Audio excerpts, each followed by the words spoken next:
Tonight on the town hall session, we are focusing on investment and fraud. This coming just about a month after the Keza Sacco scandal. And this is what really happened. I want to show you some of the details around it.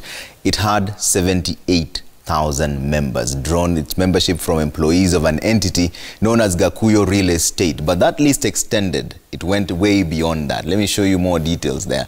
They saved 2.8 billion shillings and lost almost half of that. This is what they lost, 1 billion shillings. That was allegedly spent by the chairperson, Bishop David Ngari, also known as Gakuyo, on land transactions. So the climax of this particular scandal was at the DCI headquarters just over a month ago. Let me show you the pictures of what really happened there. This is what transpired.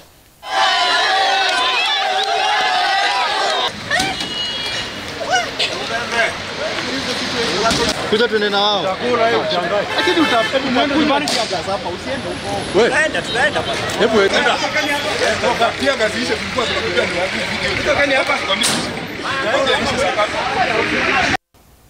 that was over a month ago when more than 10,000 members showed up to write their statements regarding that fraud. And after being dispersed by tear gas, they were livid. Nilikuwa nimesave pesa, nikasave. Vile nilisikia fununu nikaenda kwa ofisi ya Gakuyo. Pale Yara Towers nikamwambia mimi hizi 1,170 unirudishia. Tukaendelea kumpea pesa, unampea. Ile shamba hata hujajisikia karatasi hivi. Kumbe unaingia kwa mtego na uko kwa mtego. So the membership was meant to be drawn from the Gakuyo Investment Limited, but it went beyond that. Several people also showed up. Mimi natafuta pesa na kuhaso. Naenda naandikia watu kwa manduka, najaribu kutafuta hata kitu ya kukula, saa ingine najiacha hivyo bila hata isirini. The spot is Bishop Gakuyo. Akumbuke siku ile yake ya ordination. Alimwagiliwa mafuta, atayapeleke watu kwa Mungu. Sasa anapeleka watu wapi? Fundamental questions there by those who lost more than 1 billion after having saved about 2.5 billion shillings. And that becomes the entry point of our discussion tonight with Waiga Mora live from the Two Rivers, where he's talking about investment and fraud, what you should look out for to ensure you don't lose your money. Higgs.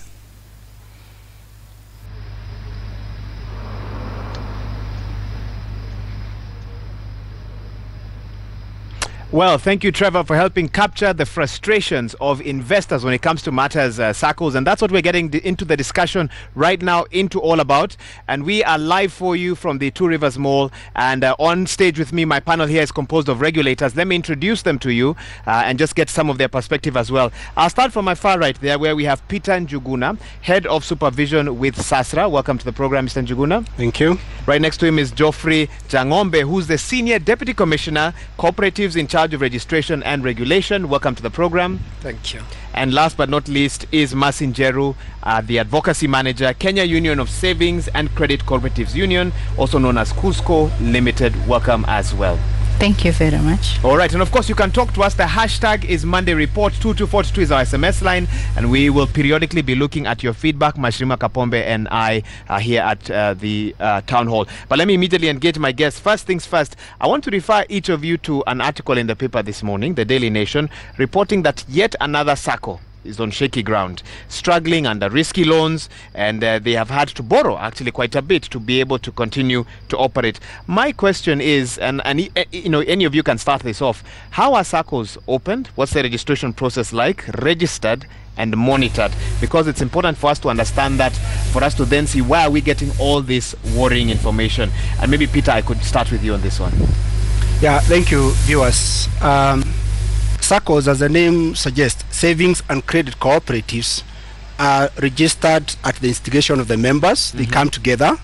You resolve you want to come together for purpose of savings, and by the time you are coming together, it's presumed you know each other, and it is at that point that their promoters will be taken through the legal framework, and you'll be guided in terms of making bylaws that bind the membership.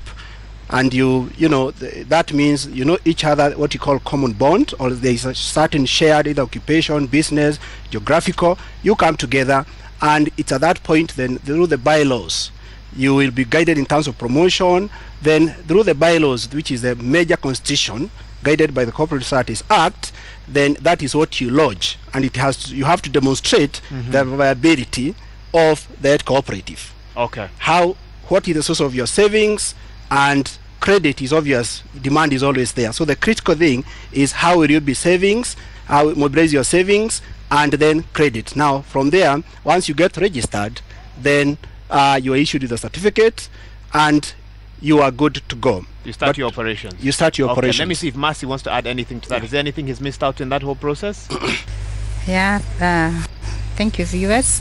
I think the key thing to note is that a SACCO is like any other, is registered like any other cooperative society, and it is founded on cooperative principles, where members come together for economic reasons or social reasons, and then they also do their things in a democratic way.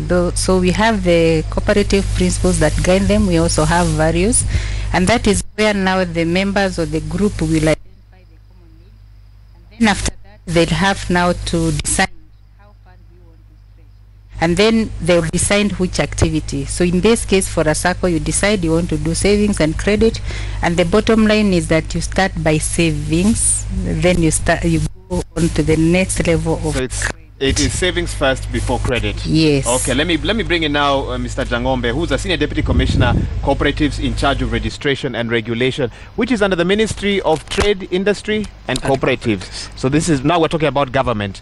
There's a quote here by the retired Commissioner of Cooperative Development, that's Mary Mungai. She said that she asked that loopholes in the law should be sealed to prevent rogue SACCO officials from fleecing members. When you hear a statement like that, what comes to mind? What part of the law should Kenyans be concerned about because of all the stories that we are hearing regarding SACCOs? Thank you so much for that. When the member wants to register in a cooperative society, one, there must be a common board where these members are either together involved in an economic activity. Okay. Or they are also employing together. They can be employee-based, or they are engaged in an economic activity. Okay. There are things to look for when you want to join a cooperative society. One, you have to confirm that the society is duly registered, meaning it has the legal capacity to operate as a cooperative. Then you should check out really on the benefits or the products offered by that cooperative society. Then you should also confirm the viability of this society. Then you should also look at the leadership, the quality of leadership, and the issue of the performance of that society. Okay. What loopholes do you think Mary Mungai was referring to? Okay. The issue of the members not really knowing what they are joining. The loopholes. There could be gaps in terms of the regulations of these cooperatives, in terms of, like in the current dispensation, where we have the two levels of government, the national and county government. The day-to-day supervision of cooperatives, including SACCOs, is done by the county government. Then the national government comes with the policy, and the law may not have been amended to be in tandem with the new constitution.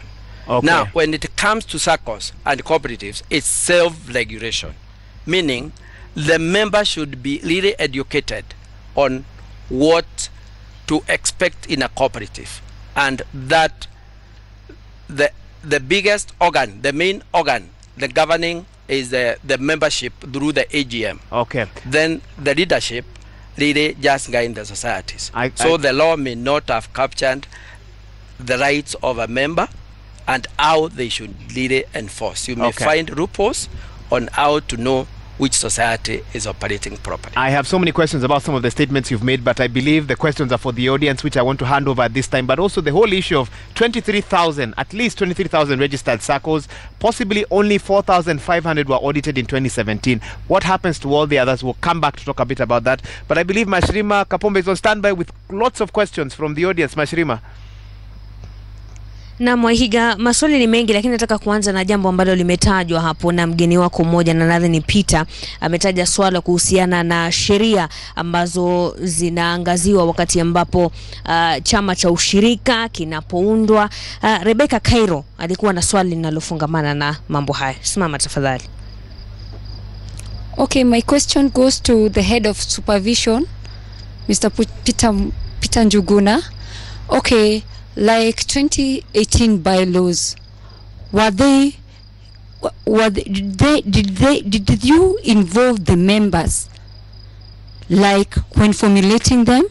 And also, was there any follow-up, like they were given time to implement the bylaws so that to see that the money of us members will not go down the drain, that even if the SACCO cannot handle the bylaws and cannot comply with the bylaws, is able to close down, having refunded the members their own saving or whatever they had in their accounts. Thank you.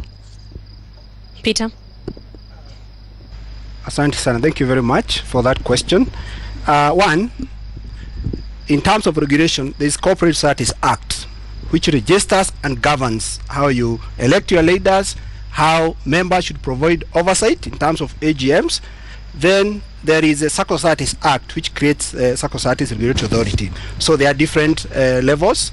We regulate, a SACCO is born, and by the time it reaches a certain level, it wants to conduct what we call deposit taking. Kwa lugha ya kawaida we call them forces, the banking like SACCOs.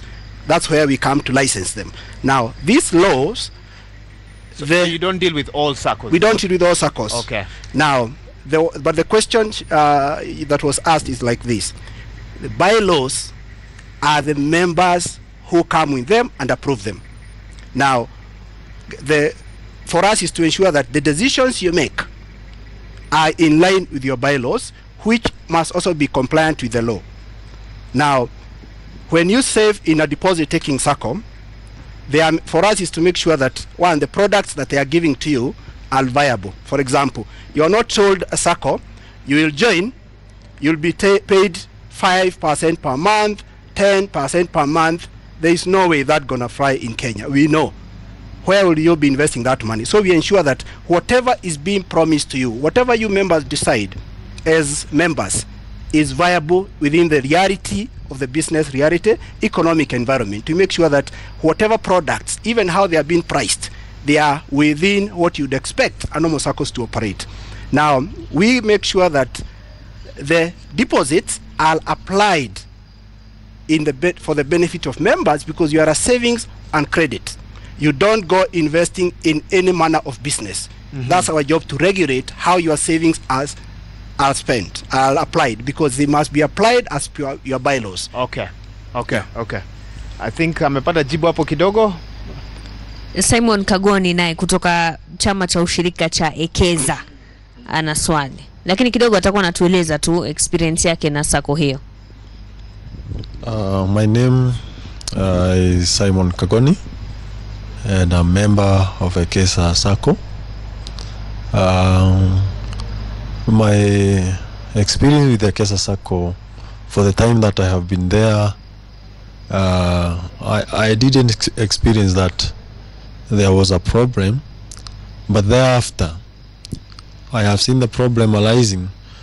But my question is, where have been the government officials at all this time, where all these loans were going on? Or is this a threat for the government officials to arise when the problem arises? Because we have seen for many issues in our country. The other day we had an issue in our roads on accidents, and you see the government, they are like they were asleep, and now they came over and they tackle to tackle the issue. So is this a government issue, the government officials tread to arise when there is an issue? Or is there anything that has they been discharging their duties fully? Simon, how long have you been a member of Ekeza SACCO? I have been a member of the Keza Sacco for at least 3.5 years. Yeah. And how was it like when you joined? Were there problems? I didn't experience any problem because I didn't have the knowledge more about how SACCOs go.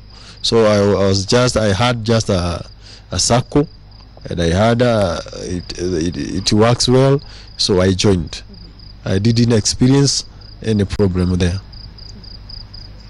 Okay, I think Mr. Jangombe, I think you're best placed to start with that. Where was the regulator? He's talked about being asleep and only waking up when the headlines now capture that story. Please respond to that. Okay. That's a good question. You find that EKESA is not a very old society. It started its operations in 2015, and it really grew very, very fast, thanks to the use of ICT and the digital, where you can mobilize and recruit members very fast. So it's a cooperative society or a SACCO which has grown very rapidly. Now, this society, due to the big membership, really under problem in setting its governance structures. I will not say the regulator or the ministry was asleep, because immediately by 2017, we had already realized that the society had issues, and we conducted an inspection. Several recommendations were made on how the society would collect its governance structures. This really was not done, and members started complaining. Now, you find with this society, we may not go very far because there is a case in court, but all the same, we took remedial measures very fast. By 2017, the members started coming out. This society is actually legally registered to operate in Nairobi, and specifically in Dagoretti. Illegally? Legally. Okay. Operate within Nairobi County, that is Dagoretti sub-county. It expanded very quickly its common board and recruited members outside Nairobi. Now, you may find that it becomes very difficult to supervise that society. Okay. Because I want to interrupt you there, because I know she has another question, but I want to ask you, could your office have raised the alarm sooner? Which is what some members are asking. Why did it take so long before we see the kind of action we've seen last year into this year? Okay, the society, the first year it operated quite well, and it earned audited accounts. We didn't see any issues with the society when it was first registered. Mostly, the members' complaints will come from the members. Okay. And the members, immediately, they brought forth issues to do either not getting their loans the time they apply, or not getting refunds of their deposit. That is on exit. A member is free to enter a society and get back his deposit if he wants to leave the society. So there is no fault in terms of how you carried out your operations as a regulator? We will say as a regulator at the national office, we also rely on the county, where really the day-to-day supervision. But now you're passing the buck. Anyway, we are not really we won't get passing anywhere there, just to be very specific. Hajaibuka, basi haya matatizo yangekuwa hayajaonekana. When I come again on that issue, Mr. Changobe has commented that they worked when they had the information, they had the alarm. And I think this alarm came with a political move that was going on. So my question is, do they have any supervision that goes to the new SACCOs that are being registered in from the government offices? Do they have any supervision that moves to check whether the SACCOs are doing well? Or maybe we even have other SACCOs that started, maybe they were registered and have either 20 or 30 people, and maybe they freeze with the money. Do you have supervision that follows? Okay. I think that question has come out quite clearly. Please take it briefly because I also want Mercy to weigh in before we get another one. Okay, thank you for that question. Mainly, Mr. Jogona mentioned about the bylaws. The bylaws state categorically the rights of a member and the instruments and the way the circle will be conducted. So, through the members, we also have an oversight committee which is elected by members. We call it supervisory committee. It makes periodical reports and at the end of the year reports to the members on any mismanagement or issues regarding the operations of a society. Now, you find in a county, that's why I mentioned about the day-to-day supervision. The cooperative officers at the county attend the meetings and they also do capacity building to members to enlighten them on their rights. And they have the supreme authority through the annual general meeting and where the society officials have not performed to the satisfaction of the members, they have the right to change the leadership and even put in another body or other people to govern their society as their leaders. Okay, thank you so much. Go ahead, Mercy. Thank you. I think this is too coined, as Mr. Njang'ombe has said. The members have a responsibility. So we have a problem with the governance issue. So who are our leaders? Are they governing us the correct way? So it is our responsibility as a member to know that we are bringing forth the leadership that is there. Some of the members feel powerless. So did we have that kind of a structure in Ekeza? That's a question. Then it is also the responsibility of the board of directors to cause the accounts to be audited. And it is very clear in the law that if you have 3 years consecutive that are not, is it 3 years, or if you don't register your accounts within 3 months as a society, then it means even the directors can be voted out by the commission. It is in law. So when you see a society that is not doing audits as required, that is which is not calling people for meetings. I'm not saying that that is what happened, but if you are not being called for meetings to transact your business as members of that circle, then that is another thing. Then you see a society that is really growing very fast. Even babies have milestones. You know, you don't just find yourself, you are just grown. So if you see a circle that is growing that rapidly, and then there are a lot of things and promises that are coming, then ask yourselves why.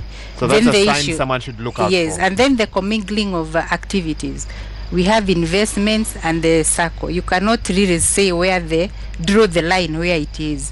And it is very clear at the moment, and especially for the circles that are regulated, that if you want to do any other investment activity, you register a vehicle that is going to do pure investment. Okay, yes. Thank you. We do need to take a quick break, but remember, of course, we're talking about not just one circle, several circles that are going through rather tough times, and we'll be getting more examples from our audience. But for now, Mashirima Kapombe, over to you.